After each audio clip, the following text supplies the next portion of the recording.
welcome to Cabinet this afternoon. It doesn't seem many minutes since we were here last, but it was obviously last week was a special, and a lot has happened since then from a weather front. Can I, at this Cabinet meeting as leader, thank all of the staff who went beyond what's usually acceptable to make sure that we kept things running through the cold spell, with a real focus on the vulnerable, the elderly, and keeping our roads open and clear.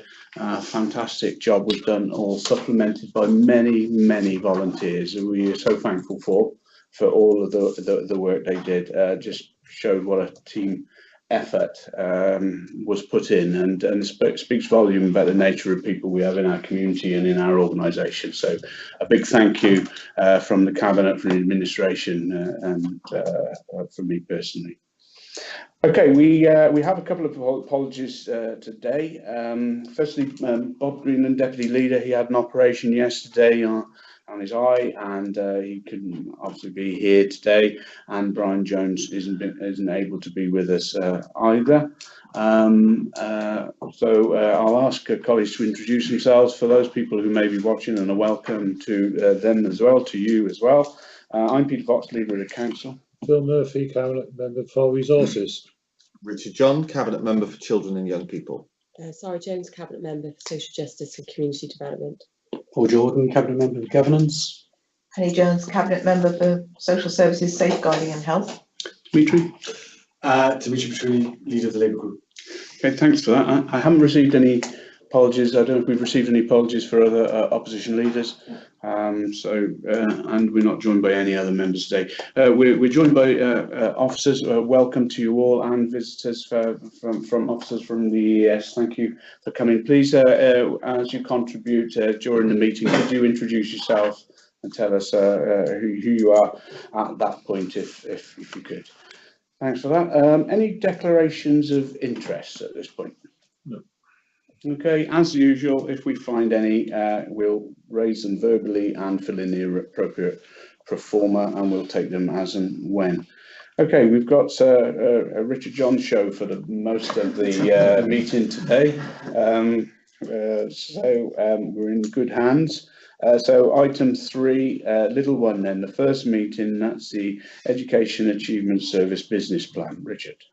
Thank you very much. Well, this report recommends that Cabinet endorses the EAS business plan and also the attached document, which sets out some of the local priorities that we have here in Monmouthshire. Now, this business plan focuses on improving teaching and leadership in our schools, raising aspiration and improving outcomes, particularly those for vulnerable students, and also reducing variance both within the local authority and across the EAS region. It also focuses on accelerating improvement in pupil outcomes, as well as developing a self-improving system. And, you know, we've talked a great deal in Monmouthshire about how well our clusters are working, and the peer working that's going on between schools in Monmouthshire, and how that self-improving system is developing here. Now, progress on this business plan will be reported routinely to the EAS Company Board and also to JEG, of which I'm a member, and those meetings are backed up with evidence of pupil outcomes, particularly for vulnerable groups, so looking at data relating to FSM students, looked after children, looking at breakdowns of data by gender and so on. We also receive evidence about progress towards meeting targets, value for money, and also regular updates on the Schools Causing Concern register. Now, the EAS works very closely with local authorities, with school leaders and also governing bodies, and we're really committed to working with the EAS to help drive up standards and improve pupil outcomes for every child in Monmouthshire. I attend many of the meetings with the EAS, the Education Improvement Board meetings that we have with schools where there are particular challenges that we're facing. Since the EAS has been in existence, we've had some significant improvements in outcomes in Monmouthshire, and just the other week when the latest categorisation figures were produced, we were able to demonstrate that improvement. So for instance, 5 years ago, we only had 3 green schools in Monmouthshire. We've now got 13. I've visited a number of schools where there is evident progress that has been made. Thornwell, for instance, 5 years ago, that was a red school. It's now just been given green status, and with strong leadership there at the school, we can evidence the impact that the EAS, that the support mechanisms that have been in place to support Thornwell, that the benefits are there, particularly in a more deprived part of Monmouthshire. So that's great to see progress there. But we do need to see further improvements. We know that in terms of ESTIN conclusions, we do not have we need to see more excellence in our schools. We want to see Monmouthshire schools designated as excellent. So that's an area where we want to see progress. We know that we need to improve outcomes for children eligible for free school meals, particularly at Key Stage 4, where that gap is unacceptably wide. We know that there are a number of challenges for the EAS and for ourselves in the coming years in terms of finances. I know that the EIG, the Education Improvement Grant, has reduced by 14% in the past 4 years, and we're seeing a further 11% reduction this year. That's going to present a number of challenges, as well as the grant culture from the Welsh Government, which I think presents some additional pressure. Although I appreciate the Welsh Government, I think, is trying to address this in terms of giving information earlier about grants and also the terms and conditions which are attached to those. I have to say I'm very grateful to the EAS for the way they've delivered successive budget reductions for us and the efficiencies they've delivered, because the pressures on our own budgets here in Monmouthshire are well known. So that 2% reduction in our contribution to the EAS in this forthcoming financial year, for that we are grateful. So we look forward to working with continuing to work with the EAS in the delivery of this business plan. I'm grateful to Helen and Sarah who've come to join us today, and I don't know if you have any points you might wish to add to this debate. Just to say that the plan is focusing on, I'm Helen Powell, Principal Challenge Advisor for Monmouthshire. We're focusing as well on a lot of the national priorities at the moment. Some of you may be aware there is a new curriculum being developed at the moment, named Successful Futures. And that is really being developed by teachers on the ground. We've been to a conference this morning for secondary head teachers. It's a very exciting time for education, but schools do need some supporting, embracing these changes. There's also a new change in terms of training and professional learning. So these national and local priorities will be addressed through that, with us supporting schools. But that self-supporting system where schools are taking a lead themselves, they're working together, there's a lot of school support, and particularly where you've got the green schools now, they are self-improving, so they need less support, and we're seeing more and more of those in Monmouthshire, where the need is greater, where we've got some red amber schools, we'll still be delivering then the support that's needed. Yeah, great, thank you. Anything else? Anything? No? Okay, thanks very much. Will, is there anything you wish to add? I think the only thing I'd say, Leader, Will McLean, Chief Officer for Children and Young People, is that we're kind of confident in the delivery of this business plan.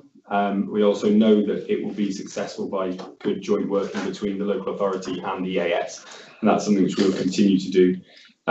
There are challenging targets within the business plan for us. We know that as an authority, we've got to kind of maintain the pressure on ourselves to achieve those high standards.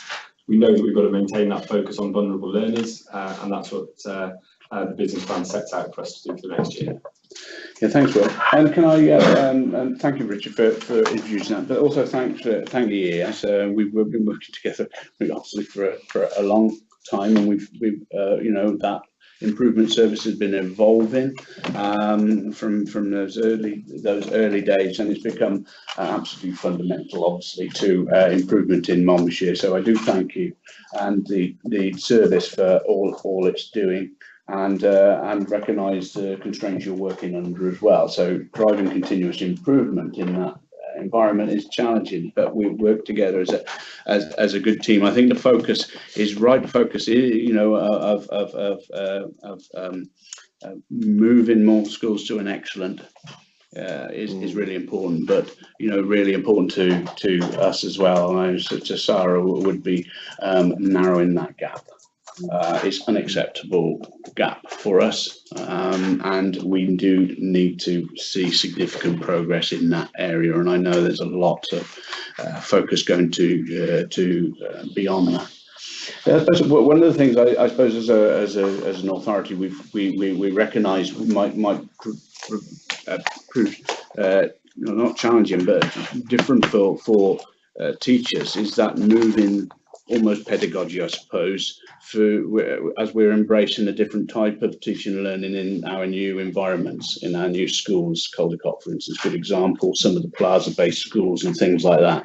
I don't know how that's evolving in your eyes, and how prepared you know we are, or are we making sufficient progress in that area, or is that an area which might be holding us back in any way? I don't know. I mean, it's I just open it up for a little bit of discussion and perhaps a reflection.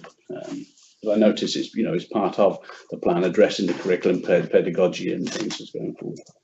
I think there is more room for improvements. I think in some of the schools where the plazas are working very well, that practice is being shared, and it's an exciting time for Caldecott, and we're confident we've got some very strong challenge advisors who've been head teachers themselves who can support the heads with that in terms of how they can really look at approaches to teaching and learning so that we use those buildings, make the most of them, and have a very sort of imaginative approach, so that we get the best outcomes for the pupils and the provision is the best it can be. In terms of sharing practice across other authorities as well, that's where the EAS can support. Yes. No, I welcome that. Just briefly in terms of that, I think one of the things Helen mentioned earlier, the conference we were at this morning, which was the National Secondary Head Teachers Conference. And I think one of the things which was talked about there was seeing the reforms as a whole. And there's a number of reforms being kind of brought into play at the moment, which will all contribute to us being in a better position. So the new types of teacher training, when that's rolled out, will bring kind of our newly qualified teachers with a different expectation on how they teach. But not only that, the professional standards for teachers and for leaders, I think both really focus significantly on pedagogy, but also on collaboration and innovation. And those new spaces that we have, in terms of our investment in Caldecott, in our primary settings, places like the new school in Raglan and so on, which are plaza based, and of course Monmouth, when that comes online, will really allow the new curriculum and the new professional standards and our new teachers to really thrive. So I think there's a real opportunity there for us, but it's something which we'll have to do in partnership as well, not only with the EAS, but other regions as well, as the whole nation looks to develop its teaching workforce. No, thanks. That's some exciting times, really, aren't they? You know, really are. Yeah. Okay, Sharon, anything you want to add? No? Not really. As Helen said, we've got some very good practice that's being shared, and it is very exciting, particularly with the new builds. Coming through. Good, and we're still on that journey too. We've got another 2 new builds to come in future years. So so lessons will be learned, I know, going forward. Great. So, right, colleagues, I'll open it up to you. I don't think so. No, anybody? Sorry, I was just wondering what effect the reduction in the education grant will have on schools generally, on perhaps the EAS. We do have some concerns about the impact that reduction is going to have, and I know those concerns have been shared. I've shared them myself with the Cabinet Secretary. I've discussed it at length with other Cabinet members for education across the EAS area, but also across Wales more widely. And there is a concern, particularly about the impact it may have at the foundation phase, at that youngest stage in our schools, because a lot of that money does fund staffing and staff training. So I think there are real concerns about the impact that might have, and we have raised those repeatedly with the Welsh Government. But we'll be working with schools, and I know as a Cabinet we've tried to manage finances as best we can and offer the best deal we can to schools in this coming financial year, and hopefully we can mitigate any impact as best we can. Okay, thanks, Sandra. Well, I'll move us straight to the recommendation then. It's quite simple. It's to recommend that Cabinet endorse the EAS business plan. Are we all in favour of that? Thank you very much. That's great. And thanks for coming along. You're more than welcome to stay for the rest of the agenda, but don't feel you have to. Okay. Right, so on to the next item, and that is to the building maintenance funding for new schools. Richard again. Right.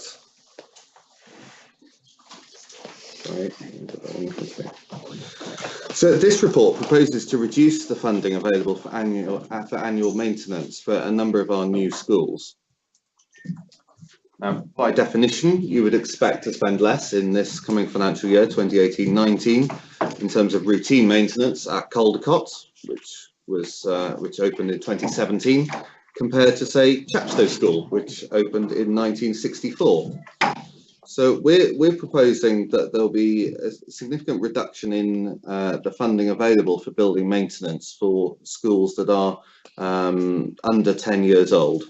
So we proposed a significant reduction in funding in the first 5 years, and years 6 to 10 to be funded at 50%, recognising that there would be some costs incurred, but there would still be a number of warranties in place in that time. So a 50% funding in those last 5 years.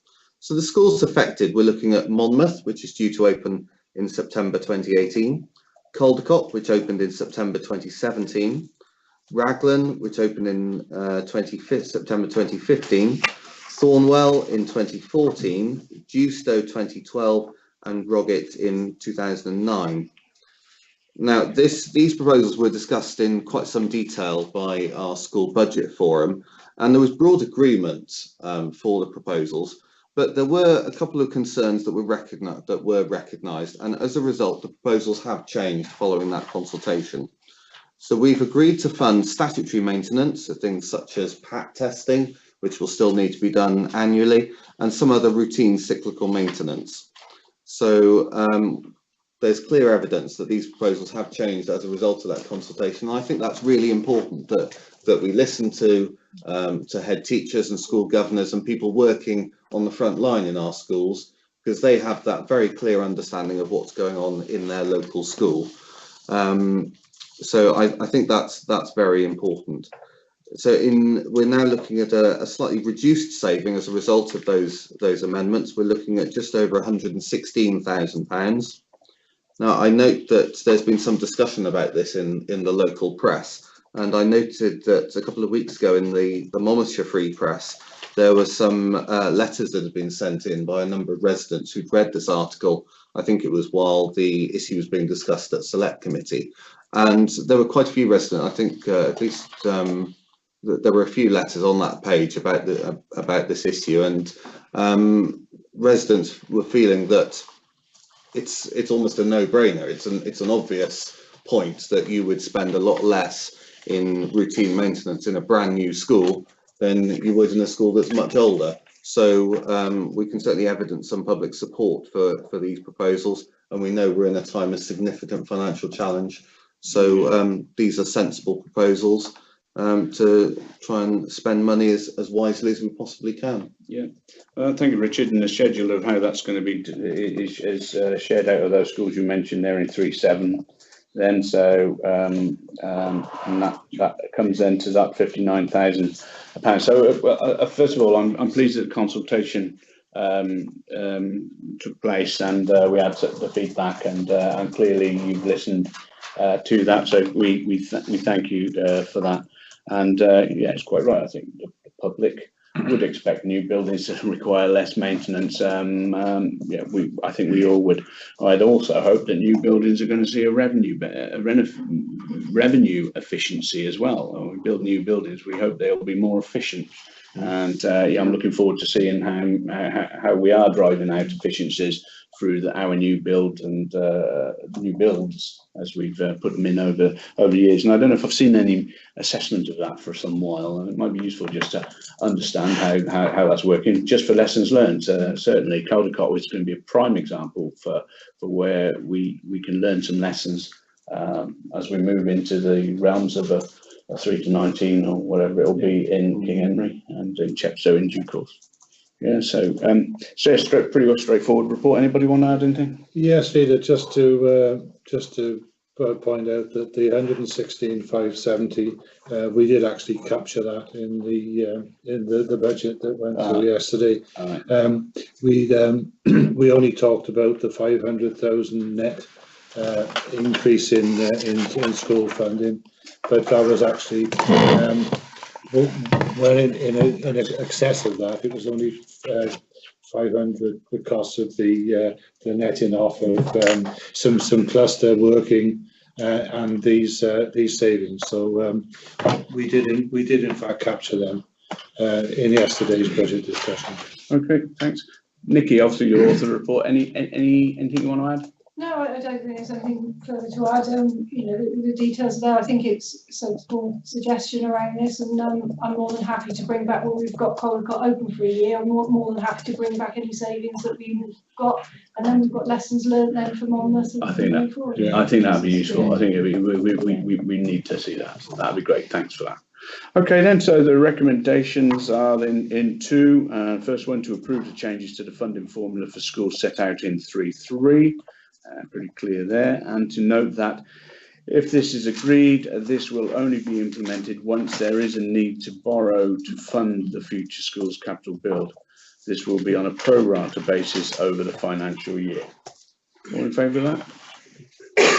Thank you very much, and thank you, Nikki, for that.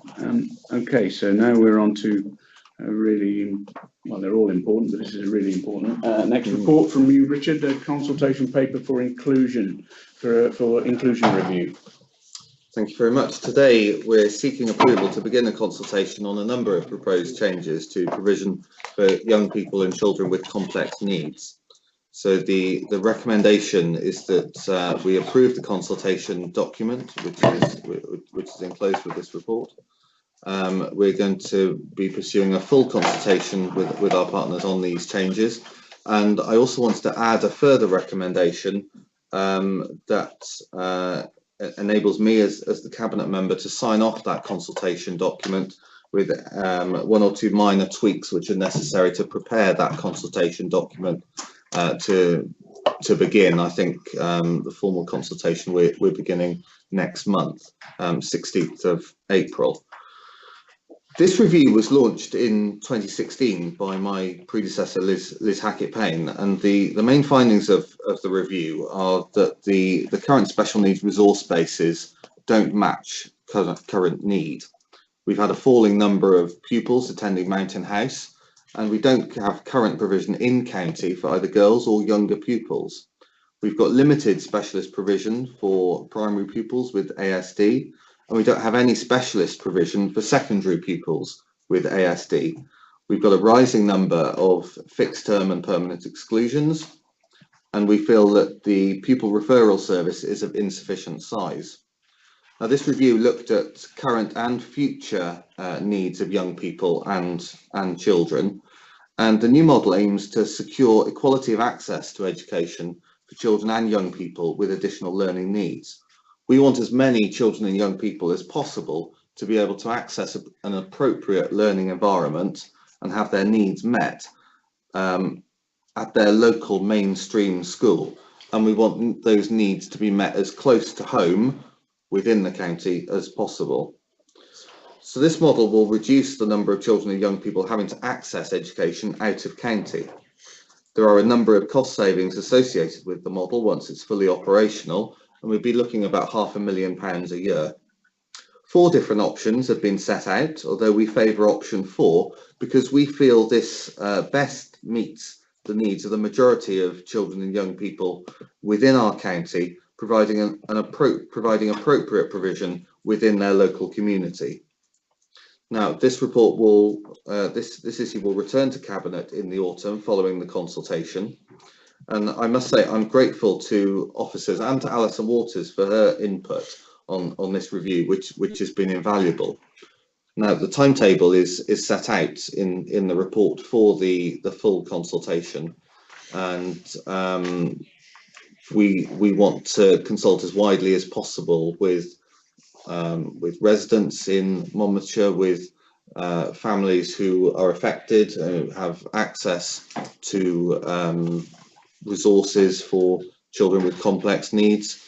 And we look forward to this consultation. We go into it with an open mind, and we'll revisit this issue, and we'll listen very carefully to the responses we receive.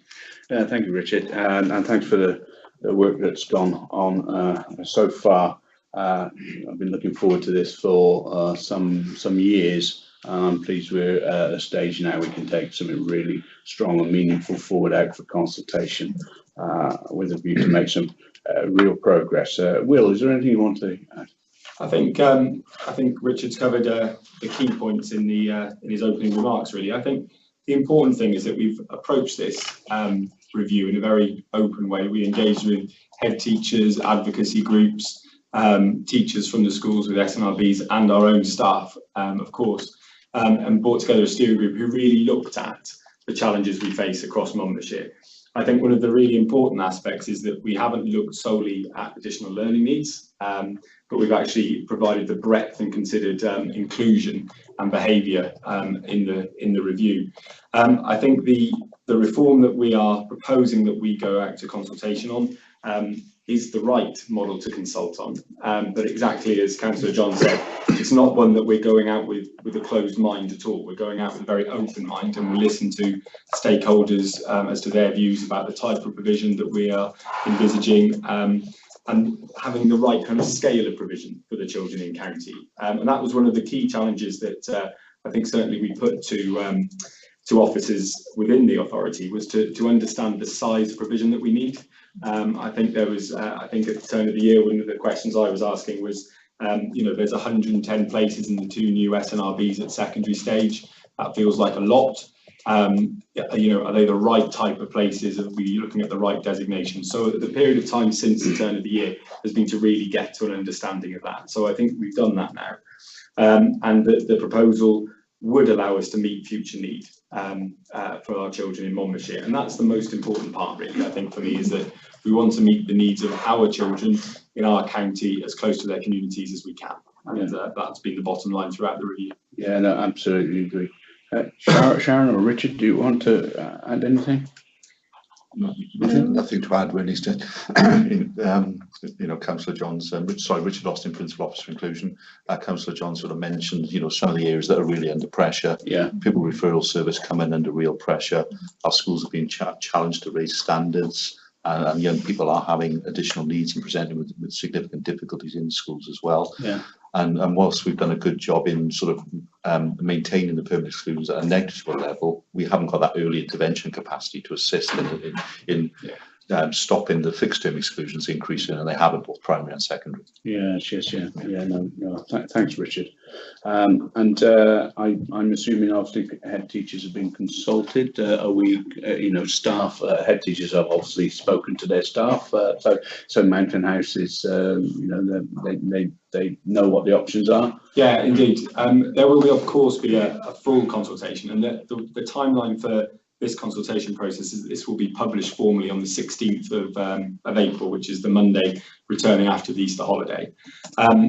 The period we have between now and then will allow us further opportunity to discuss the proposal with head teachers.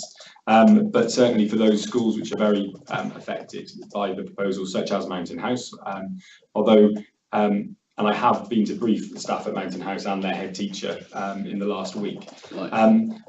The interesting part for me in that is that actually we're looking at expansion of our services around inclusion and behaviour, not contraction. I think the important message for the staff at Mountain House was that yes, there will be a change in the way that Mountain House is governed, and we're suggesting in our proposal a new special school across Monmouthshire, which will mean the closure of Mountain House. But we will retain Mountain House as an asset and as a place where children are educated.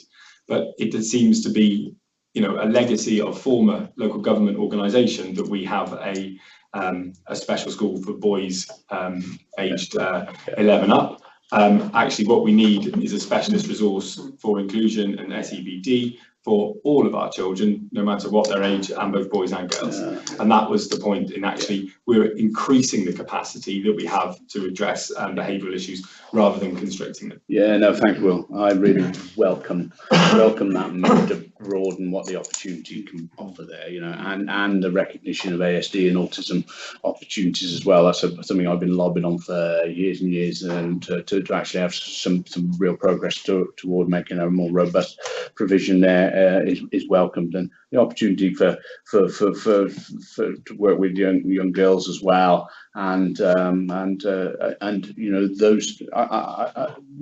in the primary sector as well, to extend the opportunities which can be afforded from that site is really great. So anyway, we're going to receive this back in around October time, you say. Consultation finishes in May, and we'll get it back to Cabinet in November. In November. Yeah, the early November Cabinet is oriented. 7th of November, I think. Yeah, and then a formal statutory process of if the consultation falls that way, there's a statutory process for closure to go forward. Yeah, and that would allow part of the reorganisation of our services to commence in April, and the rest in September 19. That's exactly right. Okay. Right, colleagues, anybody want to? I'd just like to comment that it's a local provision that's very necessary, and which may have implications on my own portfolio. But really, most of all, that it's a benefit for all the children and young people, and it will enable them to have access to local provision, and that is just so important. And something we've been wanting for years. So please let this go ahead, and as fast as possible.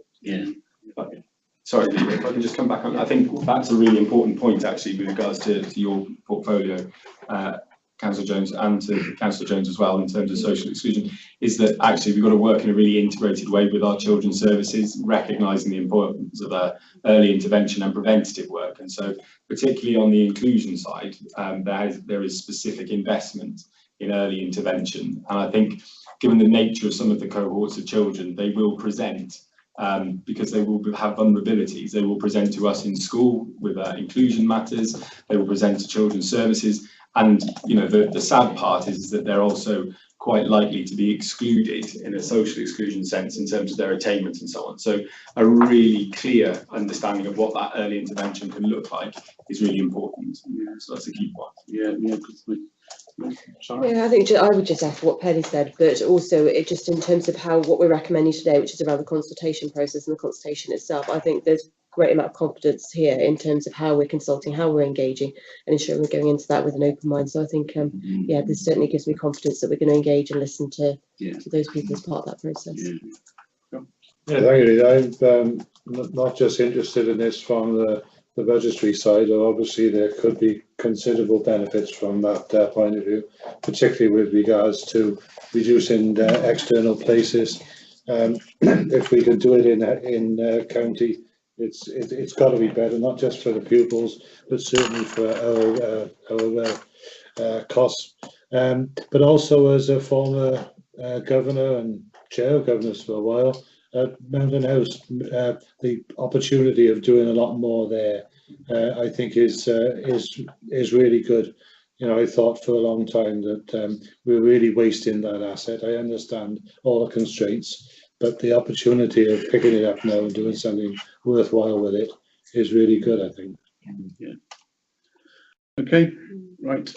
So we look forward to this coming back to us in like you say, in the autumn. So the recommendation is to approve the consultation document for the proposed inclusion provision across Monmouthshire to allow full consultation with partners on the proposed changes. We've already done we've done some member engagement through the Select, haven't we? Yeah, yes, it's been to Select twice. And I've also briefed Cabinet informed as well. So, and when it comes back to Cabinet, it's ultimately an executive decision, but we would no doubt before it comes back to Cabinet to have it before a member seminar. Absolutely. I think that would be sensible to help Cabinet come to its final conclusions? Yeah, of course. Okay, so sorry, the recommendation then to approve the consultation document for proposed inclusion provision across Monmouthshire to allow full consultation with partners on the proposed changes. All in favour of that? And Sorry, and one further amendment. to, and I think your wording to allowing the cabinet member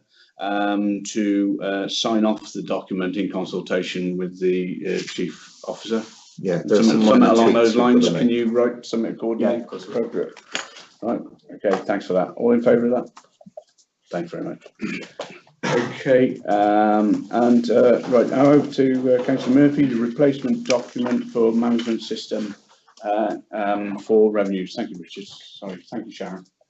Yeah, thank you, Leader. And this is all about replacing the revenue team's document management system. It'll require an upfront capital investment from the ICT reserve, but what we'll save out of that is far more.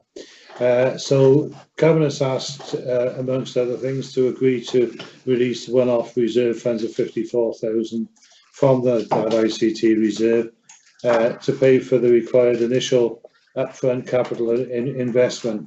This is one of the team's key systems.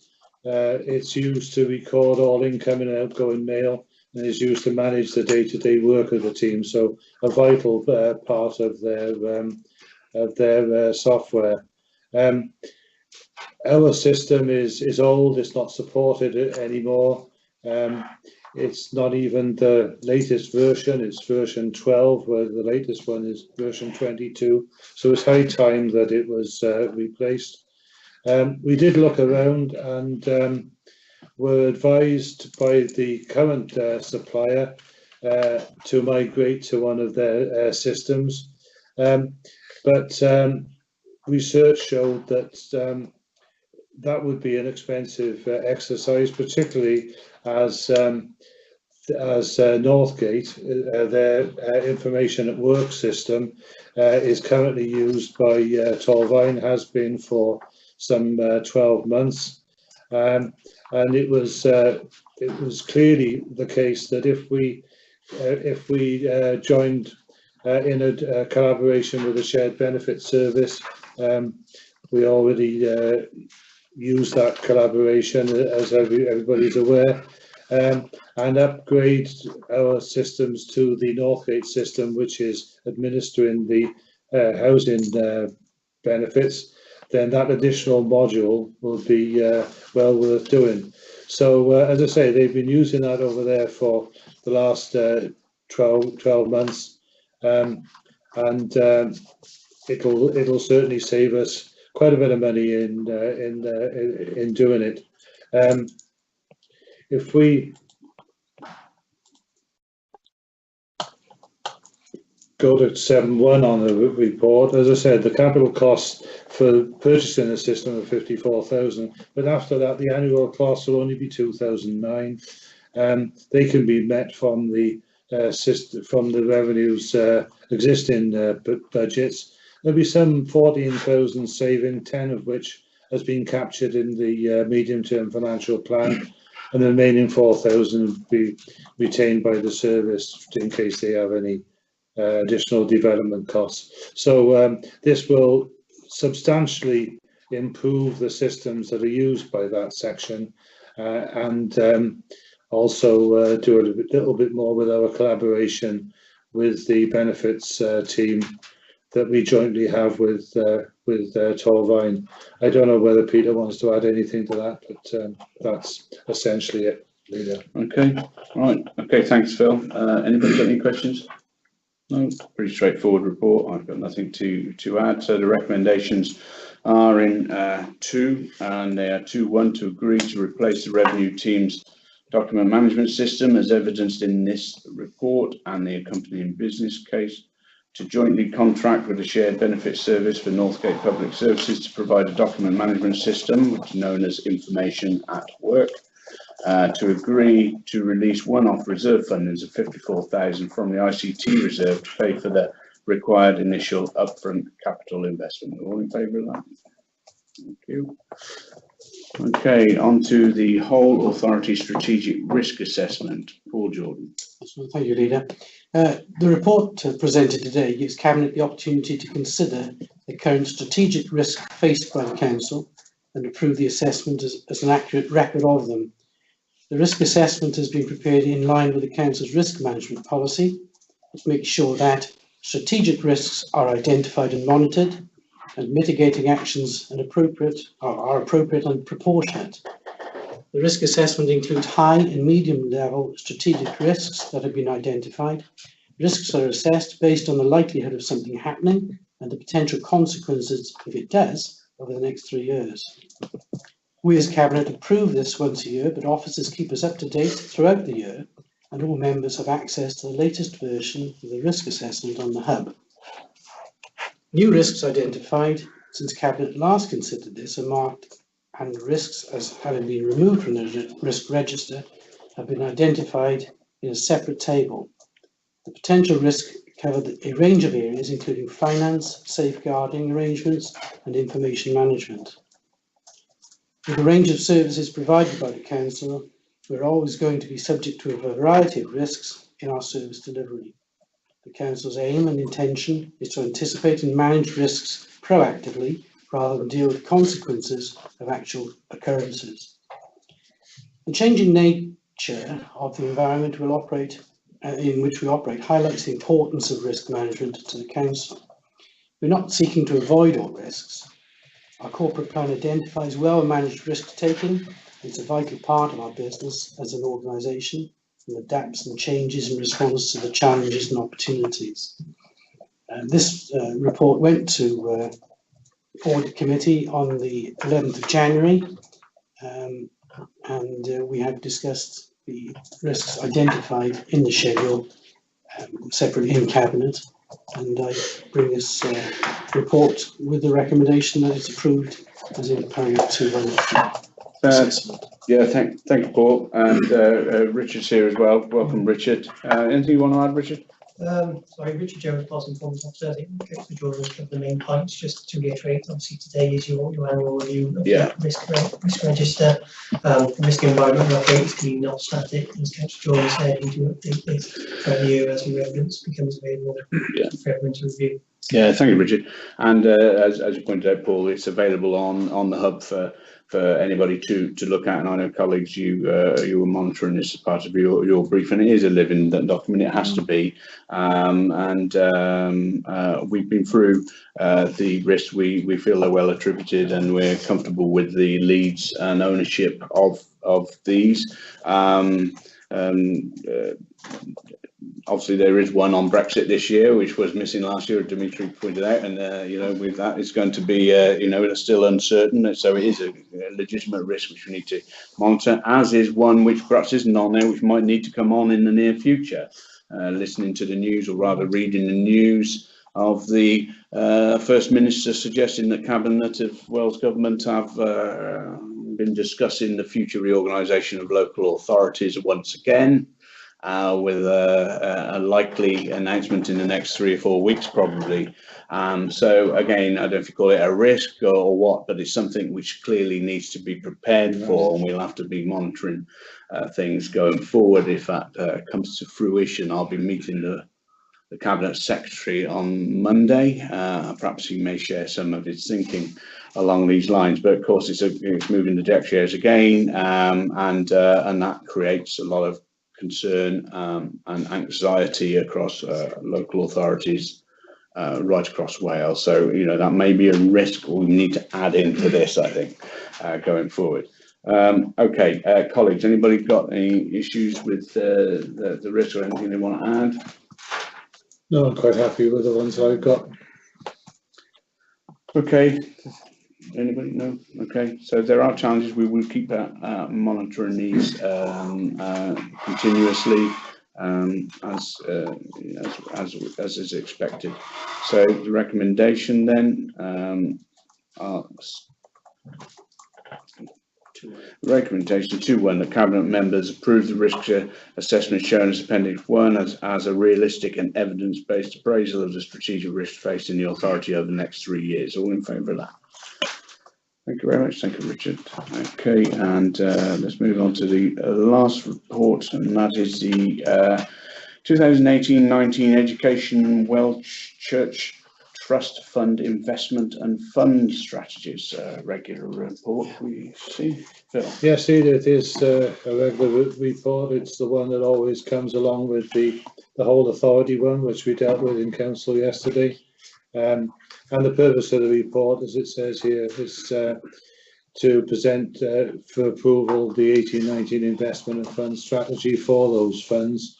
So that's the Welsh Church Act Fund and the Monmouthshire School Endowment, Farm School Endowment Trust Fund, for which we act as sole trustee.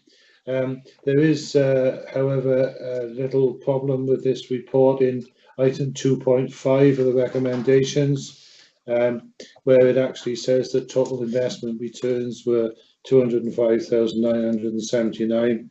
We wish. It should actually be 24,816. So apologies that error wasn't picked up.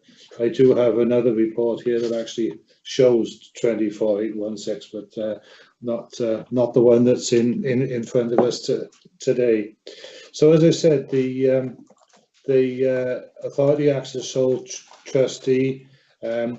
We appointed back in March 16 for a 4-year period with option to extend Arlene Close, who are the Treasury consultants that deal with all the other investments and strategies of the council. So as I said earlier, Leader, this is brought to us every year. Whereas the whole authority version is a function of full council, these particular ones are a function of cabinet. Okay, thank you. Peter, is anything you need to add? No? Okay, pretty straightforward. Recognise that. Thanks for pointing out rather that I took it. That's what we've done well. We've done really well. Okay, so anybody got anything to add? Okay, right, I'll zip us through these recommendations then quickly. Right, recommendation 2.1 that the proposed investment and fund strategy for 18-19 for the Monmouthshire School Endowment Trust be approved, that the proposed investment and fund strategy for 18-19 for the Welsh Church Fund be approved, to delegate responsibility for the execution and administration of Treasury management decisions to the Head of Finance, 151 officer, who will act in accordance with the investment and fund strategy which is identified in Appendix 2, and to approve the 18-19 grant allocation to local authority beneficiaries to the Monmouthshire Welsh Church Act Fund of the up 200,000 to be distributed accordance to population shares as per the 2010 census, and 2.5 to endorse the principle that 2018-19 grant allocation in respect of Monmouthshire Farms Trust Fund accord closely with the previous year's investment return at the end of March 17 to avoid eroding the overall fund. Total investment returns were 24,816 as per the final audited 16-17 accounts. And finally, to endorse the Welsh Church Fund principles, policy considerations and grant allocation criteria for 18-19 at Appendix 6 as considered and approved by the Welsh Church Fund Committee on the 18th of January. All in favour of all of that? Thank you very much. And that brings the meeting to a close today. Can I thank all of you and officers for your participation and for bringing the reports forward. And I declare the meeting closed.